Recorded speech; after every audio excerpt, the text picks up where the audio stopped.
भारतवर्ष में एक खुशहाल राज्य था जो बहुत ही सुंदर था।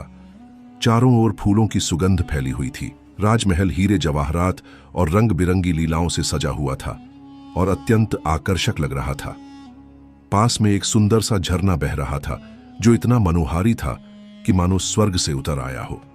यह दृश्य स्वर्ग के समान प्रतीत हो रहा था। राज्य के लोग भी सुंदर और सरल स्वभाव के थे। राजा अपनी प्रजा से अत्यधिक प्रेम करते थे और उनके सुख दुख को समझते थे। मंत्रीगण भी बहुत बुद्धिमान और ईमानदार थे। राजा की एक सुंदर कन्या थी जो स्वर्ग की अप्सरा जैसी प्रतीत होती थी। राज्य में दिन शांति और व्यवस्था के साथ बीत रहे थे। लोग अपने अपने कार्यों में लगे रहते थे, लेकिन उसी राज्य में कुछ लोग ऐसे भी थे जो अत्यंत आलसी थे। उनमें 3 युवक थे जो एक धनी जमींदार के बेटे थे। तीनों बहुत अच्छे मित्र थे और सारा समय एक साथ बिताते थे। वे न कोई काम करते थे न किसी की सहायता, बस दिन भर बैठकर इधर उधर की बातें करते और समय व्यर्थ गंवाते। शहर में एक छोटा सा स्थान था जहां लोग शराब पीने जाया करते थे। वहां एक व्यक्ति सुरा मदिरा बेचता था। ये तीनों मित्र वहीं जाते, बैठकर शराब पीते और फिजूल की बातें करते रहते। धीरे धीरे समय बीतता गया। वे अपने आलसी और गैर जिम्मेदार व्यवहार के कारण अपने पिता की कमाई को बर्बाद करते गए। अंततः उन्हें अपनी कीमती वस्तुएं, फिर जमीन जायदाद और अंत में अपना घर द्वार तक बेचना पड़ा। अब वे केवल मदिरा पान में ही डूबे रहते थे। एक दिन नगर में ऐसा हड़कंप मचा कि जैसे सब कुछ थम सा गया हो। लोग इधर उधर भागने लगे, बच्चे रोने लगे, स्त्रियां अपने बच्चों को लेकर घरों की ओर दौड़ने लगीं। पुरुष भी भयभीत होकर अपने कार्य छोड़कर घरों को लौटने लगे। अब हालत यह थी कि जैसे ही सूरज ढलता, लोग अपने घरों के दरवाजे और खिड़कियां बंद कर लेते। कोई बाहर निकलने का साहस नहीं करता। नगर में ऐसा डर बैठ गया था कि लोग दिन के सभी आवश्यक काम सूरज ढलने से पहले ही पूरा कर लेते थे, क्योंकि उस राज्य में एक भयंकर और क्रूर राक्षस का आतंक फैल चुका था। वह राक्षस न तो धन के लिए नगर में आता था, न राजकुमारी के सौंदर्य के कारण, और न ही किसी प्रकार की सत्ता की चाह में, बल्कि उसकी भूख ही उसकी प्रेरणा थी। उसे लोगों को पकड़कर खाना अच्छा लगता था। वह नगर के समीप किसी अज्ञात जंगल में रहता था और कभी भी अचानक आकर लोगों को उठा ले जाता था। नगरवासी कहते थे कि जब वह आता है तो उसकी आंखों से जैसे आग की लपटें निकलती हैं। उसके बड़े बड़े लाल दांत, लंबे नुकीले नाखून, विशाल भुजाएं और कंधों पर लटकती हड्डियों की माला उसे और भी डरावना बनाती थीं। उसके शरीर से एक भयानक गंध आती थी जिससे कई लोग दूर से ही मूर्छित हो जाते थे। लोग बताते थे कि वह कभी कभी रात में उनके घरों के दरवाजे तोड़कर अंदर घुस आता और जो भी सामने आता उसे उठाकर ले जाता।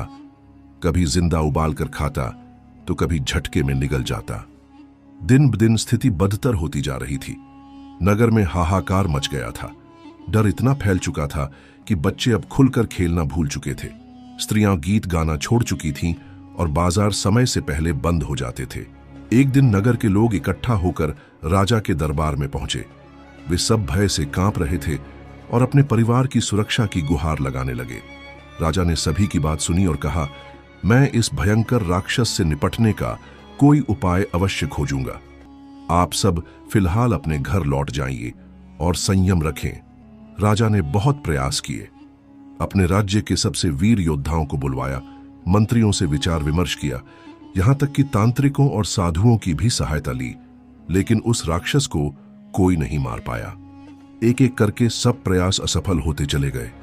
अंत में राजा ने हार मान ली और पूरे राज्य में एक महत्वपूर्ण घोषणा करवा दी, जो कोई भी इस राक्षस का वध करेगा उसे राज्य का आधा भाग और मेरी इकलौती पुत्री राजकुमारी से विवाह का अधिकार दिया जाएगा। राजा को आशा थी कि अब कोई न कोई वीर अवश्य आगे आएगा, कोई ऐसा जिसे राज्य और राजकुमारी पाने की लालसा हो, जो प्रजा के कल्याण के लिए जान की बाजी लगा सके। लेकिन राजा की यह आशा भी जल्द ही टूट गई। राज्य के किसी भी कोने से कोई वीर नहीं आया। सभी ने सोचा, राजकुमारी और राज्य से भी अधिक कीमती उनका अपना जीवन है। भला कौन मरने के लिए आगे आएगा। अब नगर की स्थिति और भी भयावह हो गई। लोग निराश और चिंता में डूब गए। इसी बीच राज्य के एक कोने में वही 3 युवक जो एक जमींदार के बेटों के रूप में जन्मे थे, लेकिन अब अपना समय केवल मदिरा पीने और इधर उधर की बातें करने में बिताते थे। एक छोटे से शराब खाने में बैठे थे। वे पहले की तरह ही आलसी थे, लेकिन अब हालात कुछ अलग थे। उन्हें भी राज्य की घोषणा के बारे में पता चला। पहले युवक ने मदिरा का घूंट भरते हुए कहा, सुना तुमने? कोई राक्षस आया है जो लोगों को खा जाता है। हमें क्या, जिसे मरना है मरे। दूसरे युवक ने गंभीरता से कहा, अरे ऐसे मत बोलो। अगर वह राक्षस हमारे यहां आ गया तो हमारे सारे मदिरा के घड़े ले जाएगा। सोचो, अगर हम मदिरा ही नहीं पी पाए तो क्या अर्थ रह जाएगा हमारे जीवन का। तीसरे युवक, जो थोड़ा चतुर माना जाता था, ने गहरी सांस ली और कहा, मूर्ख हो तुम दोनों, सिर्फ डर की बातें कर रहे हो। राजा ने क्या घोषणा की है, ध्यान दिया? जो उस राक्षस को मारेगा उसे आधा राज्य मिलेगा और सुंदर राजकुमारी का विवाह भी।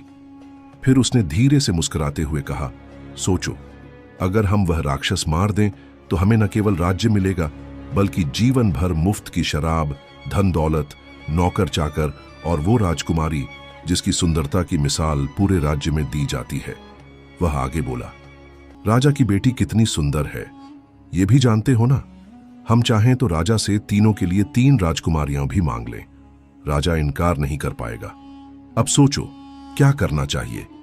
तीनों मित्रों ने आखिरकार यह निश्चय कर ही लिया कि अब और समय बर्बाद नहीं करेंगे। वे राक्षस को मारने का संकल्प लेकर राजा के दरबार में पहुंचे। एक ने आत्मविश्वास से कहा, महाराज, हमने यह ठान लिया है कि हम उस भयंकर राक्षस को मारकर ही लौटेंगे। आपसे हमारी बस यही विनती है कि जब हम विजयी होकर लौटें तब आपकी वह घोषणा ज्यों की त्यों लागू होनी चाहिए। हमें राज्य का आधा हिस्सा और आपकी राजकुमारी मिलनी ही चाहिए। लेकिन एक बात और है, हम तीनों मित्र हैं और हम में से कोई भी पीछे नहीं हटेगा। इसलिए हमें तीनों को 3 राजकुमारियां चाहिए। क्या आप यह वचन दे सकते हैं? राजा, जो इन तीनों को अच्छे से जानते थे, उनके चेहरे पर हल्की मुस्कान आई। वह जानता था कि ये युवक न तो युद्ध में निपुण है, न ही इनमें कोई वीरता झलकती है। वे निकम्मे, आलसी और केवल हवाई बातें करने वाले थे। फिर भी राजा ने गंभीरता दिखाते हुए कहा, अगर तुम सचमुच उस राक्षस को मार सको तो न केवल मेरी घोषणा पूरी होगी बल्कि मैं अपने वचन से एक शब्द भी पीछे नहीं हटूंगा। लेकिन ध्यान रहे, अगर केवल बातों से युद्ध जीतने का सपना देख रहे हो तो यह राक्षस तुम्हारे प्राणों से खेलेगा। अब जाओ, और यदि सचमुच वीरता है तो विजयी होकर लौटो। तीनों मित्रों ने गर्व से सिर ऊंचा किया और राजा से विदाई लेकर जंगल की ओर रवाना हो गए। वे जानते थे कि राक्षस जंगल में ही कहीं रहता है, इसलिए वे तलवारें लेकर जंगल की गहराइयों की ओर बढ़ने लगे। दिन का समय था, चारों ओर हरियाली फैली थी, पक्षियों की चहचहाहट सुनाई दे रही थी और सूरज की किरणें पेड़ों से छनकर नीचे आ रही थीं। जंगल बहुत सुंदर लग रहा था, लेकिन उस सुंदरता के पीछे कहीं एक भयानक खतरा छिपा था, राक्षस। तीनों मित्र अपनी अपनी तलवारें कंधे पर रखे हुए बातें करते हुए आगे बढ़ रहे थे। वे आपस में आत्मविश्वास से बातें कर रहे थे। आज हम दिखा देंगे कि हम क्या कर सकते हैं। राक्षस क्या चीज है, हम तीनों मिलकर उसे चुटकियों में खत्म कर देंगे। राज्य और राजकुमारियां अब हमारी मुट्ठी में हैं। पर धीरे धीरे जब कई घंटे बीत गए और उन्हें राक्षस का कोई भी निशान नहीं मिला तो उनका उत्साह ठंडा पड़ने लगा, थकावट हावी होने लगी। वे चलते चलते एक बड़े पेड़ के नीचे बैठ गए। अब वे सोचने लगे, अगर राक्षस ही नहीं मिला तो उसे मारेंगे कैसे? कहीं यह सब सिर्फ एक अफवाह तो नहीं। इसी दौरान अचानक उन्हें जंगल के भीतर से एक बूढ़ा व्यक्ति आता दिखाई दिया। वह अपनी पीठ पर भारी लकड़ियों का गट्ठर लादे हुए चला आ रहा था। वह पसीने से तरबतर था, लेकिन उसके चेहरे पर थकान का कोई नामो निशान नहीं था। तीनों युवक, जो न केवल आलसी थे बल्कि दूसरों को नीचा दिखाना भी पसंद करते थे, तुरंत उसे घेरकर हंसी उड़ाने लगे। अरे ओ बूढ़े, तू अब तक जिंदा कैसे है? इतनी उम्र में भी तू जंगल में लकड़ियां उठा रहा है? तुझे तो कब का मर जाना चाहिए था। तू तो धरती पर बोझ है। बूढ़े आदमी ने उनकी बातें सुनी और शांत स्वर में उत्तर दिया, बेटा, तुम ठीक कहते हो, मैं बूढ़ा हो गया हूं, लेकिन यदि तुम सच में अपने यौवन का थोड़ा सा हिस्सा मुझे दे दो तो मैं भी तुम्हारे जैसा युवा और तंदुरुस्त बन जाऊं। फिर वह मुस्कुराकर बोला, पर एक बात बताओ, मैं बूढ़ा होकर भी जंगल से इतनी लकड़ियां उठा ला रहा हूं और तुम तीनों नौजवान केवल बातों के शेर बनकर यहां क्या करने आए हो? तीनों युवक थोड़े चिढ़ गए। उनमें से एक ने गुस्से में कहा, सुन बूढ़े, तू हमें नीचा दिखा रहा है। हम यहां राक्षस को मारने आए हैं। हाँ, वही राक्षस जो इस जंगल में रहता है। हमें बताओ वह कहां छिपा है। बूढ़ा हल्के से हंस पड़ा और बोला, क्या तुम तीनों राक्षस को मारना चाहते हो? अच्छा है तो सुनो, इस जंगल के अंत में एक पहाड़ी है और उस पहाड़ी के अंतिम छोर पर एक बहुत बड़ी काली गुफा है। वहीं रहता है वह राक्षस। अगर तुम्हारे पास सच में हिम्मत है तो वहां जाओ, और हाँ, अगर ना लौट सको तो कोई तुम्हारा नाम लेने वाला भी न रहेगा। इतना कहकर वह बूढ़ा आदमी अपने रास्ते चला गया और तीनों युवक आपस में बोले, यह बूढ़ा हमें क्या समझता है? हमें राक्षस के बारे में बताने की हिम्मत कर रहा है। चलो, अब वक्त आ गया है उस राक्षस से भिड़ने का। दिखा देंगे इसे भी कि हम क्या कर सकते हैं। वे तीनों अपनी तलवारें कसकर पकड़े उस गुफा की ओर बढ़ चले। तीनों मित्र अपनी तलवारें पकड़े हुए गुफा के द्वार के सामने पहुंच गए। लग रहा था कि वे तीनों वहां खड़े तो थे, लेकिन भीतर से बहुत डरे हुए थे। फिर भी वे इस डर को किसी के सामने जाहिर नहीं करना चाहते थे।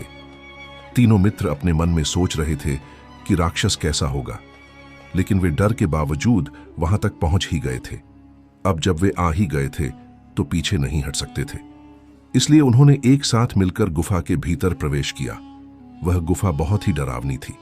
चारों ओर अंधेरा था और अजीब सी गंध आ रही थी। फिर भी तीनों गुफा के अंदर आगे बढ़ते गए। गुफा बहुत बड़ी थी। जैसे जैसे वे आगे बढ़ते, अचानक दूर से कुछ चमकीला दिखाई दिया।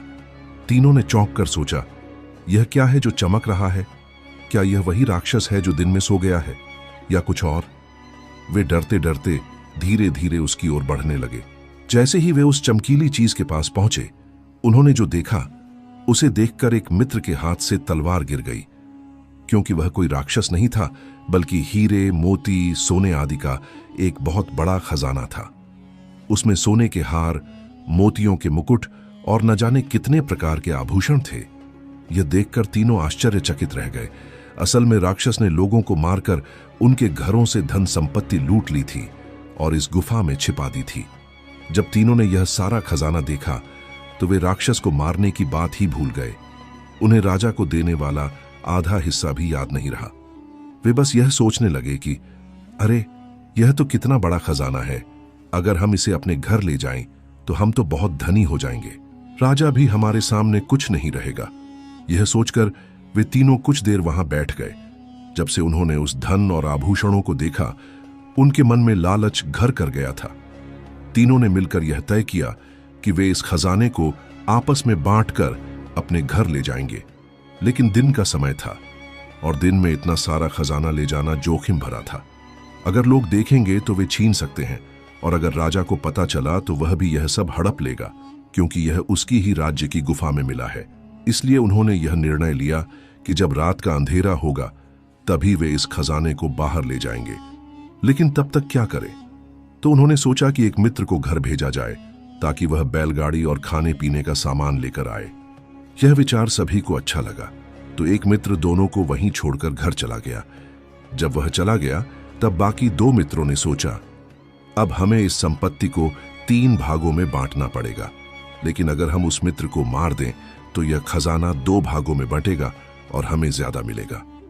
दोनों ने तय किया कि वे मिलकर तीसरे मित्र को मार डालेंगे और फिर खजाने को आपस में बांट लेंगे। थोड़ी देर बाद जब तीसरा मित्र बैलगाड़ी और खाना पानी लेकर वापस आया तो दोनों मित्रों ने उसे बुलाया और पीछे से हमला कर उसे मार डाला। बेचारा मित्र मारा गया। अब केवल 2 मित्र रह गए। वे दोनों सोचने लगे, अब तो सब कुछ हमारा ही है, हम आराम से यह खजाना ले जाकर अपने घर रख लेंगे। दोनों मित्र भी धन की लालच में अंधे हो गए और सोचने लगे, हम इसे 2 भागों में क्यों बांटें? अगर मैं इसे मार दूं तो सारी संपत्ति मेरी हो जाएगी, मुझे इसे बांटने की कोई जरूरत नहीं पड़ेगी। दोनों ने यही सोचा और वह धन संपत्ति को एक बैलगाड़ी में लादकर अपने घर की ओर चल दिए। रास्ते में उन्हें जोर से भूख लगने लगी। एक मित्र बोला, अरे, अब तो भूख लग रही है, थोड़ी देर रुककर भोजन कर लेते हैं, फिर यहां से चलते हैं। जो मित्र मर गया था वह खाद्य सामग्री भी तो लेकर आया था। दोनों ने यह तय किया और एक मित्र ने दूसरे से कहा, मित्र, तुम पास की नदी में स्नान करके आओ, तब तक मैं खाने का प्रबंध करता हूं। वह मित्र स्नान करने के लिए नदी की ओर चला गया। इधर जो मित्र खाना तैयार कर रहा था उसने सोचा, अब मैं क्या करूं? अगर यह मर जाए तो सारी संपत्ति मेरी हो जाएगी। उसने जंगल से कुछ जहरीला पदार्थ लाकर भोजन में मिला दिया और कहा, अब देखो मजा, जब यह इसे खाएगा तो मर जाएगा। उधर जो मित्र स्नान करने गया था वह भी सोच रहा था, क्या किया जाए कि सारी संपत्ति मुझे मिल जाए। वह चुपचाप आया और एक भारी लकड़ी लेकर अपने मित्र के सिर पर वार कर दिया। वार करते ही उसका मित्र मर गया। अब जो मित्र बचा था उसने कहा, वाह, यह तो अच्छा हुआ। पहले हम दोनों ने मिलकर एक को मार दिया, अब मैं इसे भी मार चुका हूं। अब सारा धन मेरा हो गया और यह जो खाद्य सामग्री लाया था इसे क्यों फेंकूं? थोड़ा खा ही लेता हूं, यह सोचकर वह खाने लगा। लेकिन उसे यह नहीं पता था कि उसके मित्र ने खाने में जहर मिला दिया था। जैसे ही उसने खाना खाया, थोड़ी ही देर में उसकी भी मृत्यु हो गई। अब तीनों मित्र मर चुके थे। वे आए थे राक्षस को ढूंढने और उसे मारने, लेकिन अपने अंदर के राक्षस को नहीं पहचान पाए। लालच, ईर्ष्या, धोखा और विश्वासघात, इन्हीं ने उन्हें मार डाला। इस कहानी से हमें यह सीख मिलती है, कभी भी दूसरों के धन पर लोभ नहीं करना चाहिए, किसी के साथ धोखा नहीं करना चाहिए और सच्ची मित्रता में कभी भी विश्वासघात नहीं करना चाहिए। सबसे पहले हमें अपने अंदर छुपे राक्षसों को खत्म करना चाहिए, तभी हम बाहरी राक्षसों से लड़ सकते हैं। दोस्तों, कहानी आपको कैसे लगा हमें कमेंट करके जरूर बताएं। अगर आपको कहानी अच्छी लगी है तो वीडियो को लाइक करके चैनल को सब्सक्राइब जरूर करें। मिलते हैं एक नई कहानी के साथ, तब तक आपके ख्याल रखिए। जय सीताराम।